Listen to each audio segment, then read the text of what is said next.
বাংলাদেশের ফুটবল সমর্থকদের জন্য একটু মন খারাপের রাতই কেটেছে। লেস্টার সিটি সেই প্রিমিয়ার লিগে 2016 সালে তারা চ্যাম্পিয়ন হয়, সেখান থেকে তারা সেকেন্ড যেটা বলি আমরা যে চ্যাম্পিয়নশিপ, তারপর এখন চলে গেল থার্ড টায়ারে। হামজার জন্য আসলে খুব বাজে একটা সময় যাচ্ছে। টু বি অনেস্ট, আমি নিজেও আমার খুবই মন খারাপ, কারণ হামজা আসলে আমাদের ফুটবলের একজন আশীর্বাদ। আমি বলবো আমাদের এখানে আসার পরে আমাদের ফুটবলে যে প্রোগ্রেস তৈরি হয়েছে, যেভাবে আমরা আসলে এগোচ্ছি ফুটবলে, সেটা জায়গা থেকে তো হামজাকে আমরা সবসময় দেখতে চাই একদম উপরের সারির জায়গাতে খেলুক। আমরা সবসময় এখনও বলি আমরা ইংলিশ প্রিমিয়ার লিগের প্লেয়ার, রাইট?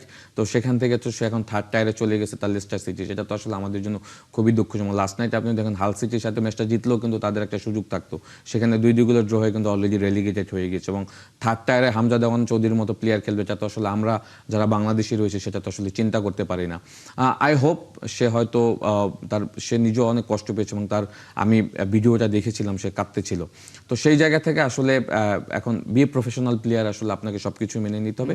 বাট আমার কাছে মনে হয় যে হামজার হয়তো যে এজেন্ট রয়েছে বা তাকে নিয়ে যারা কাজ করে, তারা হয়তো তার বেটারমেন্টের জন্য হয়তো অন্য ফিউচার দিক থেকে অন্য কিছু ভাববে, ক্লাব চেঞ্জ বা আমি জানি না তার কন্ট্রাক্ট আসলে লেস্টার সিটিতে কতদিন রয়েছে। বাট এটা টু বি অনেস্ট, যে লেস্টার সিটি থার্ড টায়ারে খেলবে, হামজা থার্ড টায়ারে খেলবে, এই জায়গা থেকে আসলে আমার জন্য